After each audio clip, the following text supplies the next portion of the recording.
Tonight on ABC News Live Prime, deadly shooting at a Dallas ICE facility. A gunman opens fire in a sniper-style attack, firing from a rooftop, striking 3 detainees, killing at least 1.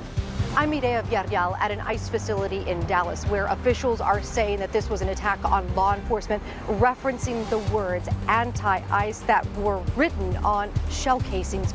24 hours after President Trump's reversal on his stance on the war in Ukraine, President Zelensky makes a powerful plea at the UN for more weapons in the fight against Russia. What Zelensky said to criticize his fellow world leaders. President Trump is expected to sign off on a framework deal that says the U.S. and American investors will get the majority stake in TikTok. Which big U.S. company is tasked with protecting your data, and could this change the experience for users? 3 students stabbed at a high school in Pittsburgh, 1 in critical condition. The latest attack in a string of violence across the country at the start of a new school year. In tonight's Prime Focus, we look at the booming industry of new technologies that claim to keep students safe, yet may not work exactly how they're marketed. We actually have the ability to launch pepper balls off of our drones. Worst case scenario, we can take our drones and ram them at speed, 67 miles an hour. And Jimmy Kimmel's back. Thank you. Anyway, as I was saying before I was interrupted. Amid a nationwide debate over the protection of free speech. From ABC News World Headquarters in New York, this is Prime with Linsey Davis. Good evening, everyone. I'm Linsey Davis. Thanks so much for streaming with us. We begin with that deadly shooting at an ICE facility in Texas. 3 detainees shot. Tonight, at least 1 has died, and we know one of the victims is a Mexican national. ICE officials say the gunman fired indiscriminately at the Dallas ICE detention facility and a transport van carrying detainees. The victims were inside that van. No ICE agents were wounded. Police and the FBI have described the shooting as a sniper-style attack from a rooftop looking down on the facility. Police say the shooter then took his own life. The FBI is now searching for a possible motive. Authorities recovered rounds of ammunition with anti-ICE messages on the shell casings. Facilities across the country are now increasing security. ABC's Mireya Villarreal leads us off from Dallas. Tonight, ICE detention facilities nationwide on high alert after a sniper rained bullets from a rooftop on a van filled with detainees, killing 1 detainee and wounding 2 more in what authorities are calling an act of targeted violence against the agency. Early evidence that we've seen from rounds that were found near the suspected shooter contain messages that are anti-ICE in nature. Authorities say the suspect, identified as 29-year-old Joshua John, was firing indiscriminately. These images showing windows and an American flag display riddled with bullets. FBI agents seen gathering evidence on a nearby rooftop where FBI Director Kash Patel revealed they found these rounds of ammunition with writings on one of them reading anti-ICE. SWAT teams swarming the scene in Dallas just after 6:40 a.m., responding to reports of a man with a rifle firing down from a nearby rooftop on the secure entryway called a sally port as a van was transporting detainees. Myra from Nicaragua telling me she was inside the facility waiting for her immigration status check-in when she heard the shots.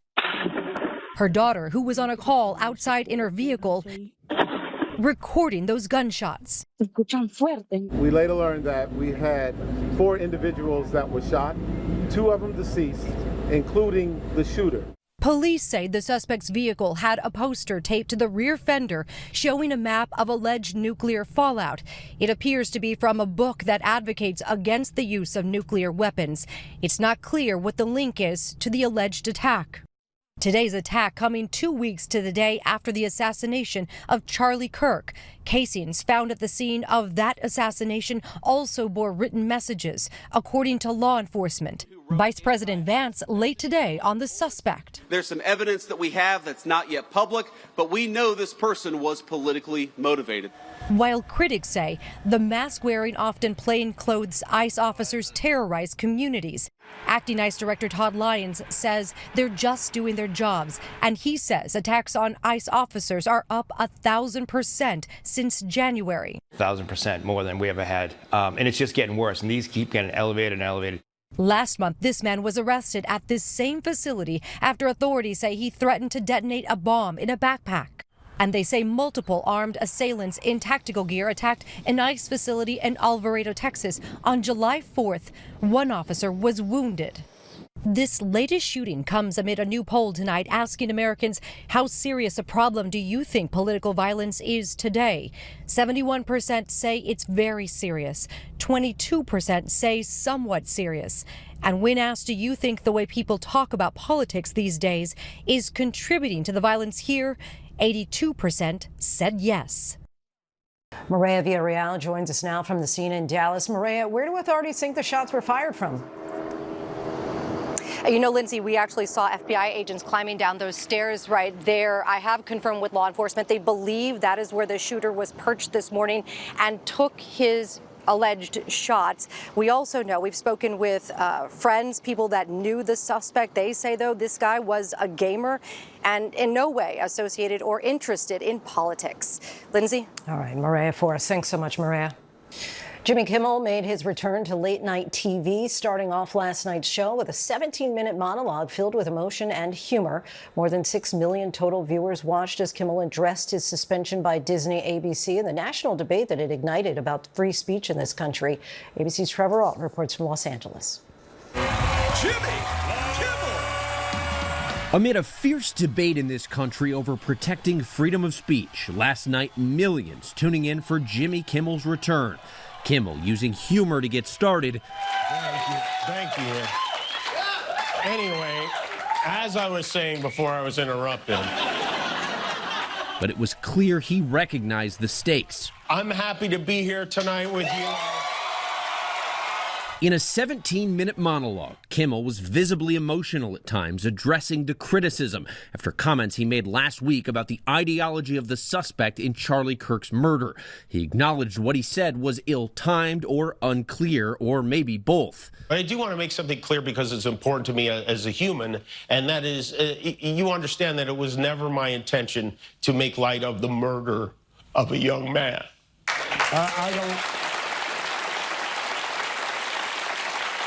I don't think there's anything funny about it. And Kimmel reminded viewers about what he said in those first hours after Charlie Kirk was killed.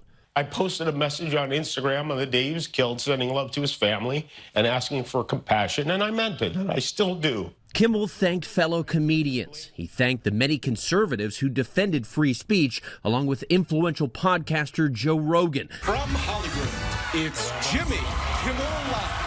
And he offered gratitude to the millions of viewers and those who don't watch his show, but who still argued protecting free speech is the bigger issue here. I want to thank the people who don't support my show and what I believe, but support my right to share those beliefs anyway.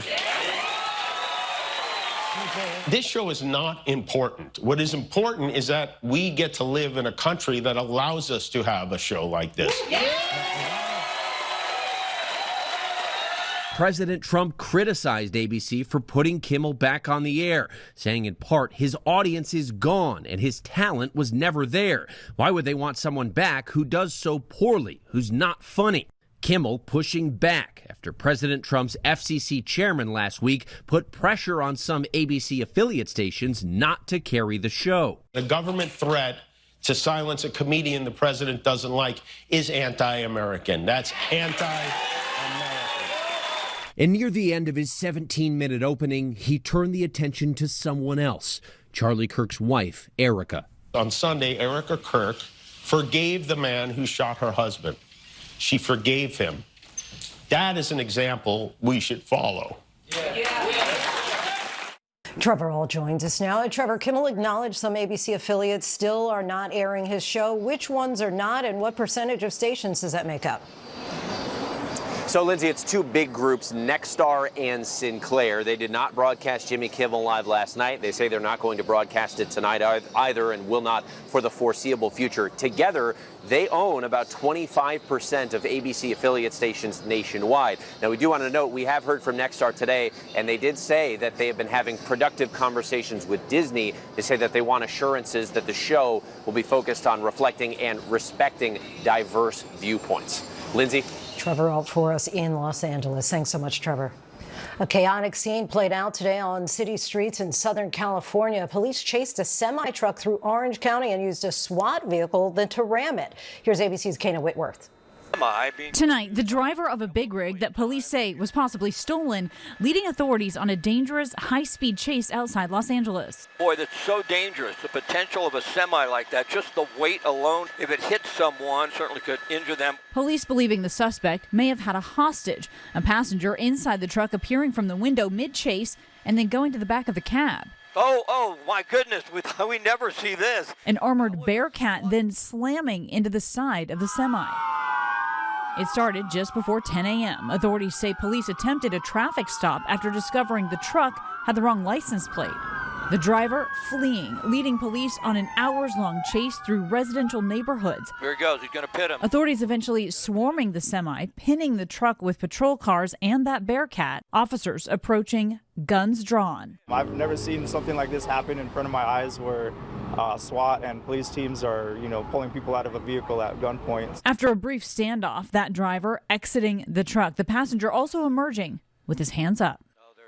And Lindsay, right now police are still trying to determine the relationship between the driver and the passenger, but say that both men are wanted for grand theft auto. Lindsay. Kana, thank you. Tonight, just days after President Trump urged Attorney General Pam Bondi to go after his political enemies, sources tell ABC News the Justice Department plans to seek an indictment against one of his longtime targets, former FBI Director James Comey. Here's ABC's Chief White House correspondent Mary Bruce. Tonight, sources tell ABC News federal prosecutors plan to seek an indictment against former FBI Director James Comey, just days after President Trump publicly directed Attorney General Pam Bondi to do so. Comey is a longtime Trump nemesis, ever since the president fired him early in his first term. I've seen the tweet about tapes. Lordy, I hope they're tapes. He's also a controversial figure for Democrats, many of whom think he cost Hillary Clinton the presidency by reopening the investigation into her private email server just 11 days before the 2016 election, only to clear her days later. Over the weekend, Trump directly urged the Attorney General to go after several of his political enemies, including Comey, calling him guilty as hell, adding nothing is being done, and we can't delay any longer. We have to act fast. If they're not guilty, that's fine. If they are guilty or if they should be charged, they should be charged. And we have to do it now. He ordered Bondi to install one of his former personal lawyers, Lindsey Halligan, as the new U.S. Attorney for Eastern Virginia, the office that had been investigating Comey for 3 months, saying Halligan would get things moving. Hi, how are you? But when Halligan reported to work Monday, sources tell ABC News prosecutors presented her with a memo recommending that Comey not be charged with a crime, saying there was not enough evidence. But tonight, sources tell us Halligan is poised to ignore that recommendation and try to seek an indictment anyway, and that she will soon attempt to convince a grand jury there is probable cause to charge Comey with lying to Congress and obstruction of justice. She knows the clock is ticking. The statute of limitations to seek an indictment against James Comey runs out next week. Our Chief White House correspondent Mary Bruce joins us now from the White House. So, Mary, what are the next steps here for the DOJ? Well, Halligan, who's an insurance attorney, has never prosecuted a criminal case, and we do know that the bar for an indictment like this is high. DOJ requires that prosecutors who seek charges like this have to know that they can obtain a conviction, and prosecutors have already warned Halligan they don't think the evidence is there. Lindsay. Mary Bruce for us. Thanks so much, Mary. Ukraine's President Volodymyr Zelensky told the United Nations today that international diplomacy is failing his country, saying we are now living through the most destructive arms race in human history. He said the only way to stop the fighting is to fight back with military forces, and that his country needs more weapons to defend itself, given the failure of international institutions to maintain peace.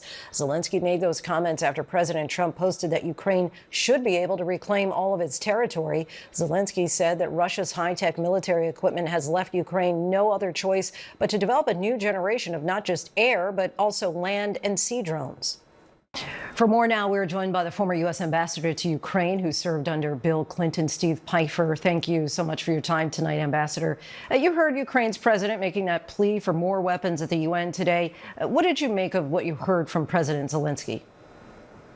Well, I think President Zelensky is making the point, and he's trying to rally other countries to support Ukraine in its war, which has now gone on for 3.5 years, the war that Russia inflicted on it. And I think he also made a very good point, which is Vladimir Putin's ambitions may not stop with Ukraine. You've seen Belarus become a virtual vassal state of Moscow. You've seen Russian interference in Georgia that sort of brought that country around to a pro-Russian line. And there are now lots of reports about Russian interference in Moldova. So I think he's trying to make people understand that Russia is not just a threat to Ukraine, but it poses a wider threat, including to Europe. And as you say, Zelensky specifically said no one can feel safe and talked about how Russia is looking to expand the war into Europe. How concerned are you that that really could happen? Well, I think you see the Russians now testing the West and testing Europe. So 2 weeks ago, you have 19 Russian drones enter Polish airspace. 1 or 2, they could just say, well, that was an accident, it was jammed, but 19 is deliberate. And then just a few days ago, you had 3 Russian MiG-31 fighter aircraft enter and spend about 12 minutes flying through Estonian airspace. There's tests going on, and I think NATO needs to figure out what is the response in a way to stop the Russians from this dangerous behavior. Now, President Trump appeared to shift positions on Ukraine again yesterday, saying Ukraine could get its territory back. Will more weapons ultimately decide this war, or is it peace talks? Well, I'm not sure it's an either-or situation. I think Ukraine needs weapons to be able to defend itself, but also, if it was clear to the Russians that Ukraine will have a steady flow of weapons and resources, that could change the attitude in Moscow. Right now, Vladimir Putin thinks he can achieve his goals on the battlefield. What the United States and Europe should be helping Ukraine do is to persuade Putin and the Kremlin that they will fail, and that the cost of failure is going to be higher and higher and higher for Russia. And so providing American arms, American assistance would help. Increasing sanctions on Russia would help. And so what you want to do is you want to bring the Russians to start negotiating in a serious way. Right now. You've written a book about reducing nuclear arms worldwide. We saw Iran's president today addressing the UN, saying Iran has no intention to build nuclear weapons. What concerns you most about nuclear weapons? Well, my concern right now is that, over the last 25 to 30 years, a range of agreements that were negotiated, in large part between Washington and Moscow, constrained the nuclear aspect of the U.S.-Russian competition. And those agreements are falling by the wayside. The Russians violated the 1987 Treaty on Intermediate Range Nuclear Missiles. That prompted the United States to withdraw.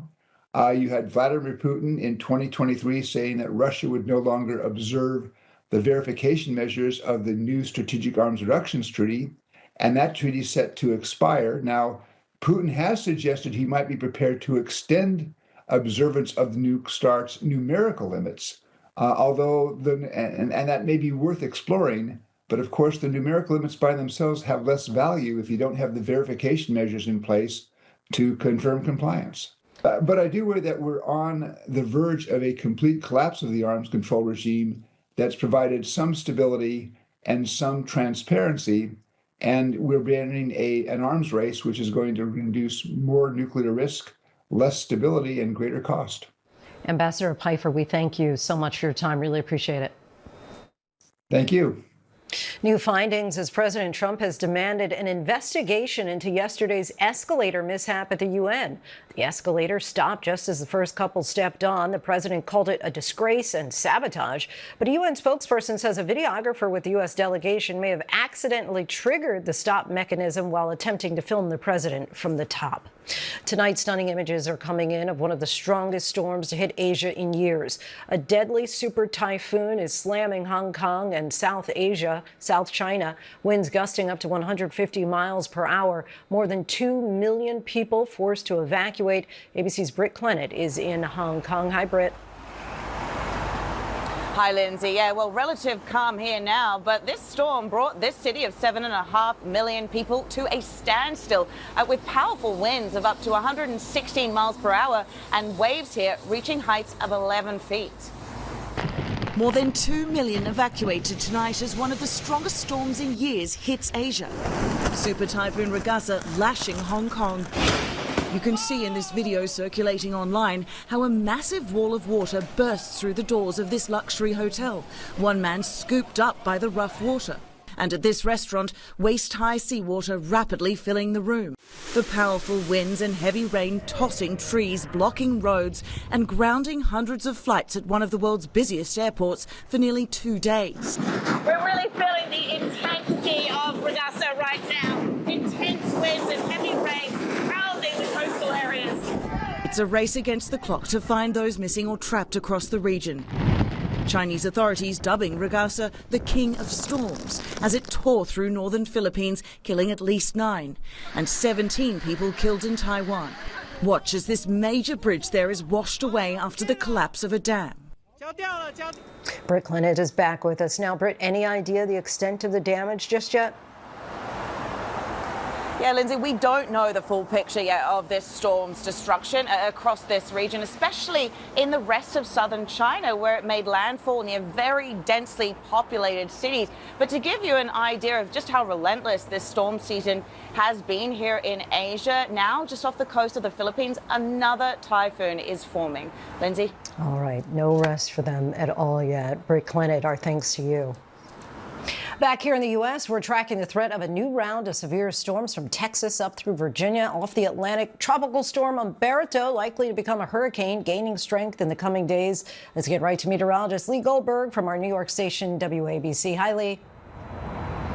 Hi, Lindsay. We'll tackle that Atlantic getting very crowded. But first, the severe weather right now along a front that stretches all the way from Houston to New York City. We've had tornado warnings across parts of Louisiana, flash flood warnings as well. We could have flooding from Houston to Greenville, Nashville, all the way to Charleston. This will go into the evening hours. We need this front to get to the East Coast, start steering tropical systems away because we have several. Now, Gabrielle's not headed our way. That's going to the Azores. Some hurricane conditions potentially there. Umberto, the 8th named storm of the season, formed this afternoon. This is going to head toward Bermuda. It's another threat there. Maybe it goes west of Bermuda early next week, potentially a Cat 2 hurricane. Then another disturbance bringing thunderstorms to Puerto Rico. Could be a tropical depression in the Bahamas. It's a candidate for Imelda. It's all going to depend on how it interacts with Umberto. Now, this one's still likely to recurve along with Umberto, but with that front along the coast, if it interacts, we're talking about tropical showers and downpours, maybe some wave action as well along the southeast U.S. coast. That would be next week. Lindsay?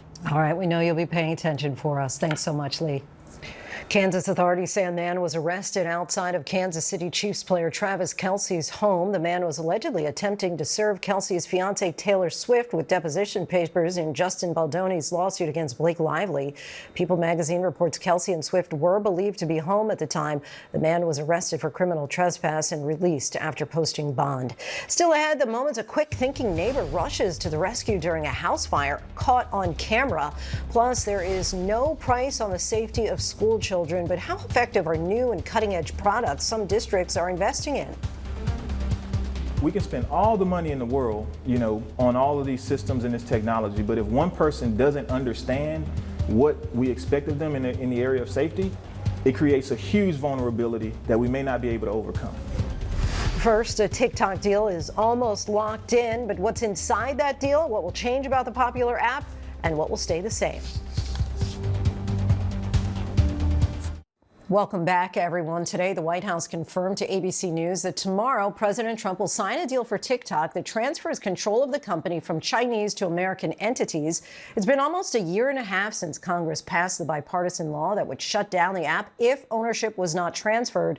That deal is tonight's by the numbers. It's not like TikTok's parent company ByteDance didn't go down without a fight. They argued their case all the way to the Supreme Court, citing First Amendment protections. But the court ultimately decided in January that since half of America uses TikTok at least monthly, national security concerns did allow Congress to force a sale to prevent TikTok and perhaps the Chinese government from accessing and utilizing U.S. user data. ByteDance is still a player in the new deal, but will hold less than 20% equity in the app's U.S. operations. And if you were worried about China having access to your data, it may be cold comfort that the U.S. tech company Oracle will now control the new TikTok joint venture. Its founder, billionaire Larry Ellison, alone owns 41% of Oracle's stock. And Ellison and his son David just paid $8 billion in a deal for the family's media conglomerate Skydance to control Paramount and CBS, a merger that required the approval of the Trump administration's FCC. All this buying and leveraging of enormous family wealth has allowed Larry Ellison to double his net worth to $370 billion in less than a year, making him the second richest person on the planet after Elon Musk. No word just yet how much he'll be forking over in order to control a large share of TikTok. And joining us now to discuss the deal for TikTok further is senior writer for Wired magazine, Ziyi Young. Thanks so much for coming back on the show. We know TikTok's algorithm is what makes it so valuable. It always seems to know what content we'll like. Will the algorithm and the app itself change once this deal is finalized? Well, right now, what we know is that there will be a retrained version of the TikTok algorithm for the US users. What we don't know is how much the retrain will change the original algorithm, which has proved to be really successful. We know that the TikTok collects a lot of user data, your time spent on the app, what video you like, what video you watch, to really calculate what kind of video it will recommend to you. So we will wait to see how the new version of the algorithm will still carry out all of those calculations. A senior White House official told our Selena Wang that the algorithm will be fully inspected and retrained on U.S. user data. What does that mean? Why is that important? Yeah, so one of the major concerns the U.S. politicians have over TikTok is that they do not know how the algorithm works, especially because it's basically a black box that just spits out the result of which content each user will like. They do not know whether there's any manipulation in there that can make sure that some certain users will see some sort of content. So a big part of the deal really is to gain that control, give that control to a U.S. entity so that they know exactly kind of like what decision led to which user getting which video.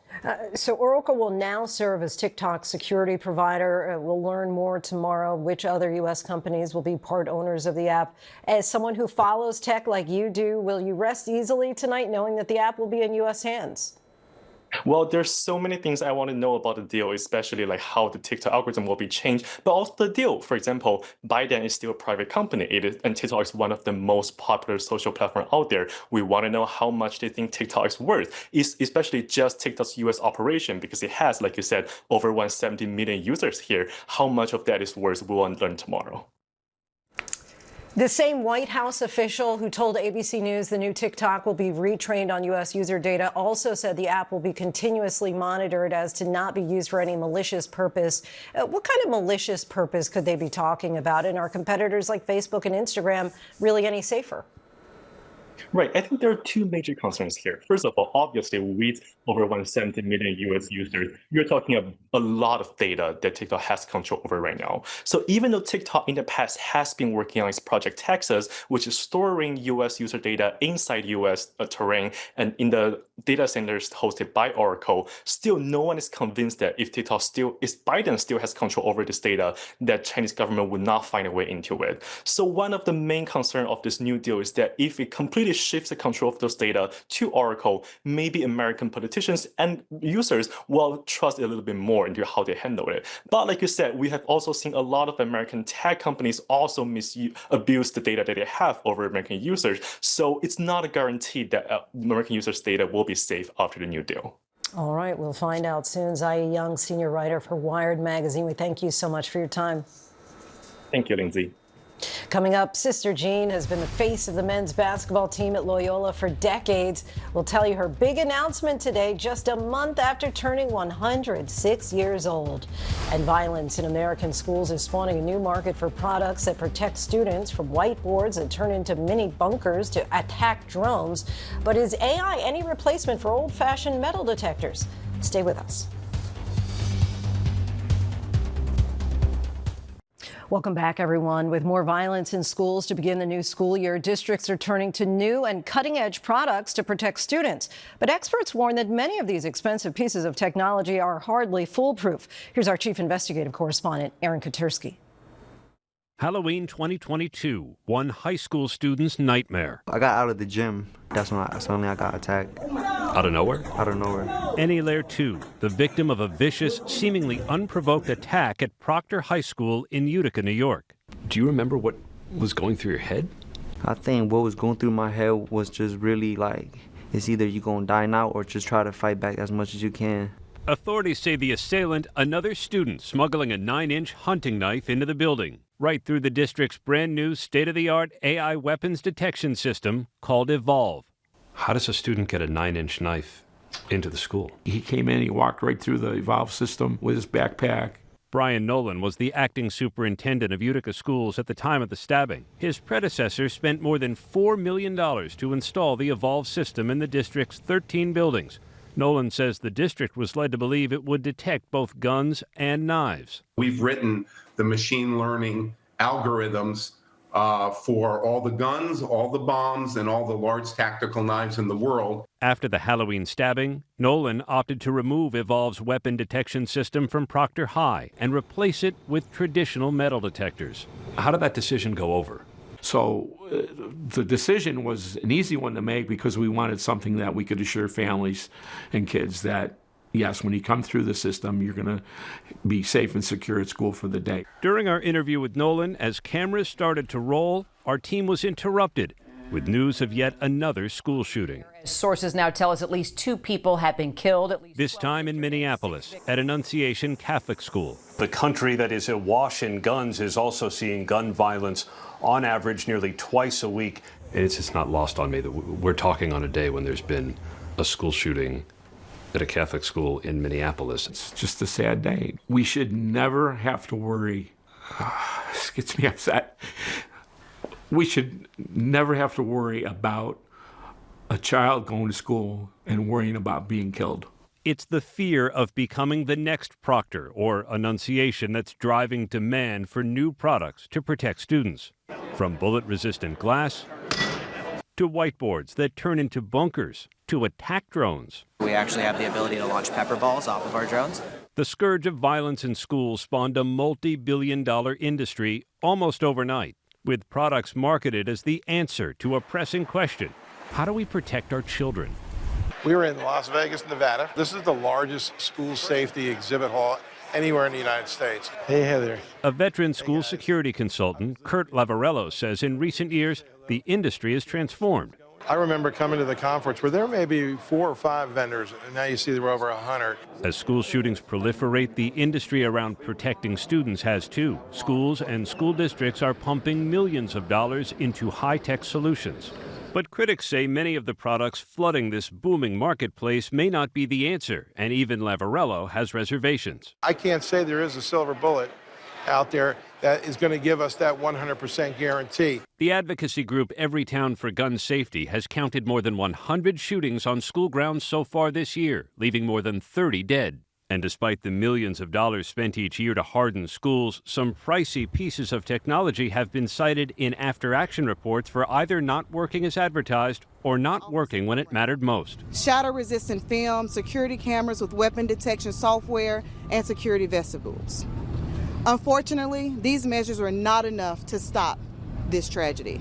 In Nashville, school administrators faced scrutiny earlier this year after a student shot and killed one classmate and injured another at Antioch High School. A $1 million weapons detection system installed last year failed to identify a gunman on school grounds. In this instance, based on the shooter's location, in proximity to the cameras, and it wasn't close enough to get an accurate read and to activate that alarm. In Oxford, Michigan, less than 2 years before a shooting that claimed the lives of 4 students, the district installed a panic alert system called Pre-Plan Live. Thank you very much for having us. An executive for the company in 2019 pitching his platform to the Oxford School Board, claiming Pre-Plan Live's panic buttons would immediately contact law enforcement during an emergency. Once it's pushed, so you can see it pushed there, it will disseminate the plan. An investigative report commissioned by the district highlighted multiple failures during the shooting, both human and technical, but also singled out Pre-Plan Live, asserting that it did not work as marketed, adding that the significant expenditure on a tool that did not work diverted limited school resources from other proven safety measures and may have provided a false sense of assurance. The executive did not return our request for comment. I call it security theater. Dr. Kenneth Trump, a school security consultant, has coined that term for technology that helps administrators demonstrate investments in children's safety. It's providing an emotional security blanket that make you feel safer, but may not actually make you be safer. School administrators are under an enormous amount of pressure from parents and the school community to do something, and it's created a do something, do anything, and do it fast type of environment. An analysis from the procurement database GovSpend found that K-12 public schools have spent nearly $500 million upgrading their security infrastructure with various pieces of technology over the past 5 years. Critics say all that public money up for grabs has fostered an environment ripe for some opportunistic actors to enter the marketplace. Anytime you influx a market with the kind of dollars that we've seen go to school safety over the years, you're going to have some murky waters. ABC stations around the country are examining this growing industry. Our Houston station, KTRK, spoke with a local school police chief who described the challenge of balancing old school training with these cutting-edge technologies. We can spend all the money in the world, on all of these systems and this technology, but if one person doesn't understand what we expect of them in the area of safety, it creates a huge vulnerability that we may not be able to overcome. A trade group that speaks on behalf of the security industry acknowledged in a statement to ABC News there are some products out there that fall outside wide acceptance and deserve more scrutiny, adding that there is no single solution that alone will make our schools safe. But the group maintains that recent technological advances have made many security measures much more effective and that it would be a mistake not to incorporate and fully utilize these improvements. Experts overwhelmingly support investments in training before schools turn to high-tech solutions, brokering relationships with students, generating trust, and perhaps most importantly, locking doors in the event of an emergency. You can't rely on any product to do what smart people can do and caring people can do. Officials in Wisconsin credited teachers for locking doors and shepherding children into classroom corners during the 2024 shooting at Abundant Life Christian School, saying those steps likely saved lives. The victim of that 2022 Halloween attack is suing Evolve and the school district, claiming that Evolve grossly misrepresented what the AI weapons detection system was capable of detecting and deceived the district and the public about the capabilities and effectiveness of Evolve's technology. He suffered injuries to his head, neck, back, arms, and hands. The scars stand as a reminder. You can still see the scarring. Is it still painful? When I'm doing something like physical, I feel a sting everywhere. I just try to get through the day with it. Evolve has broadly denied the allegations in court and said in a statement to ABC News that its platform has a proven ability to consistently detect a wide variety of threats. Utica School District still has Evolve installed at its other school buildings, but Brian Nolan, the former superintendent, remains skeptical.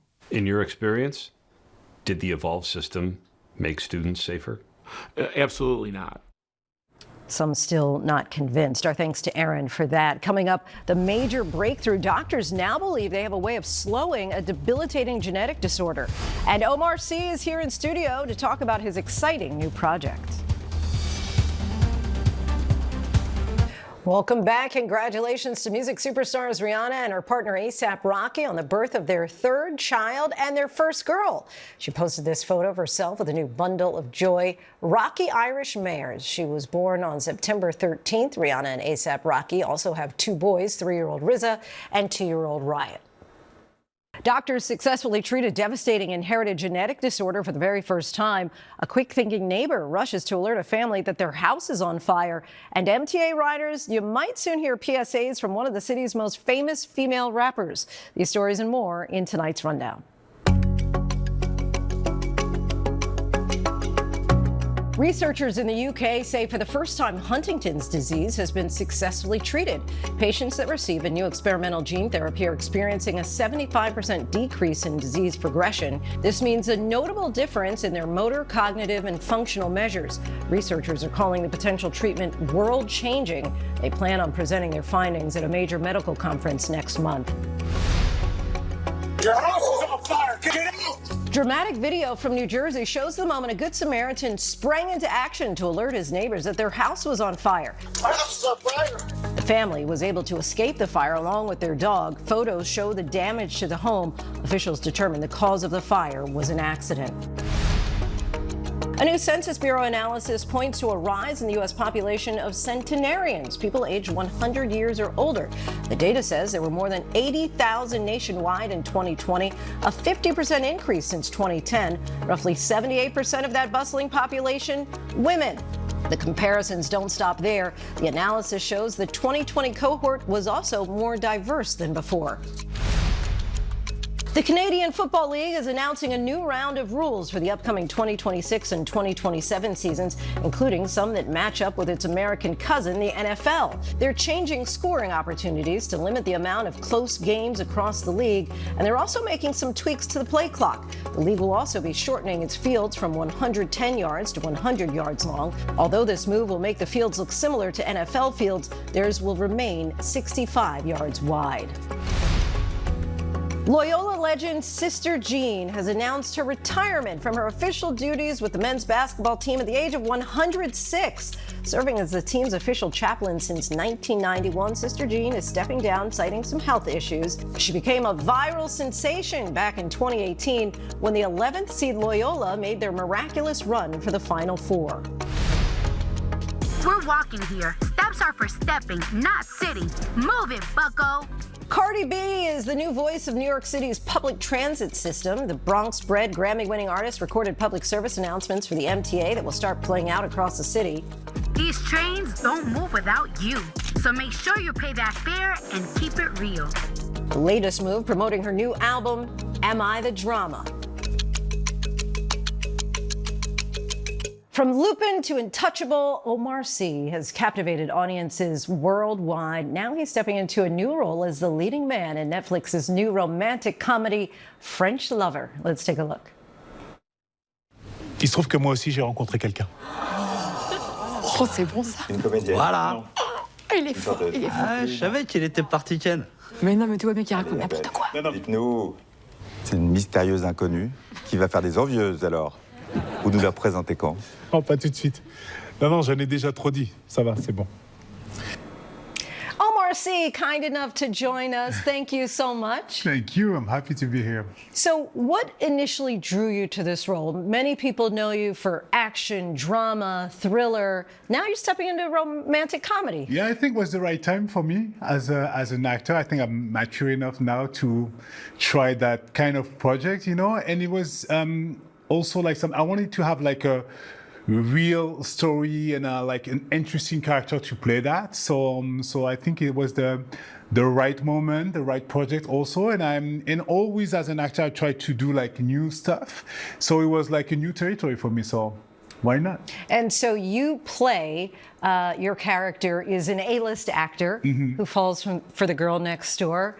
How much of a stretch was this for you? It was a long stretch because I became an actor and I was already with my actual wife, so so it's something new. But I think Abel Camara, the character, is like it could be me if I didn't have like my family, like my wife, my kids. So I think as an actor, if you don't have that base, like that roots, like the family, wife, and everything, you can have like trouble to navigate in the industry and finding like how can I say like a base, you know. Your co-star plays Marion, a waitress who's juggling everyday challenges. How did you all work together in order to really show the heart and humor? So it's Sarah Giraudot's amazing actress, and I love her work. She was like Le Bureau. She was in that show, and she was really interested to the role. So nothing really particular to work on that. It was just the script was so well written, so you don't have to do many things after that. You just have play exactly what is written, and I think it works like that when you have like a well-done script. I think it works. So we didn't do too many things, but it was like more about listening each other, like and that's it. I think it was not too hard actually. And really, your character is going through this existential crisis. What did you tap into in order to express that vulnerability? It was because as an actor, you always face phases like that. It has to maybe not that deep, maybe not that dramatic, but you still have like the doubts, you know, and who am I as a man? Because like we're playing different people, and you have to come back to your skin. And who am I? So it's always like me as an actor is always like a perpetual like wondering, who am I, what I'm becoming, because you leave your body, you kind of a traveling like that. So you always have that. That's why I was interested to play Abel, because it's an interesting question as an actor, and also I think it was a good way to talk about the industry, and because in France we do many movies around the industry and we like we are sarcastic, yes. Parodic, and I wanted to have like a tender eye on it, and like also reflecting a question of actors can be questioned, and then when people see you, what people see and what's really happening. It was also something interesting for me. Of course, the movie is set in Paris, yes. which is known, of course, as the city of love and romance. How do you think that the city itself actually helps to shape the story? I think it's the place for stories for me very important, because the environment says everything. That the way the character will move, the way the character will react is very something interesting. And I love talking about Paris. I try to do all my projects in Paris because I love the city. I was born and raised there. It's just my home, but I want to talk about all the Parisians, and how we live, who we are, and I'm always very happy and proud to show the Parisians to the world. So it's a Parisian love story. I'm very proud and happy to show that to the world. We thank you so much for all you contribute to the world through your art. Thank you so Omar, much. great to have you here. You so French much. Lover will be available only on Netflix beginning September 26th. And that is our show for this hour. I'm Linsey Davis. Be sure to stay tuned to ABC News Live for more context and analysis of the day's top stories. Thanks so much for streaming with us.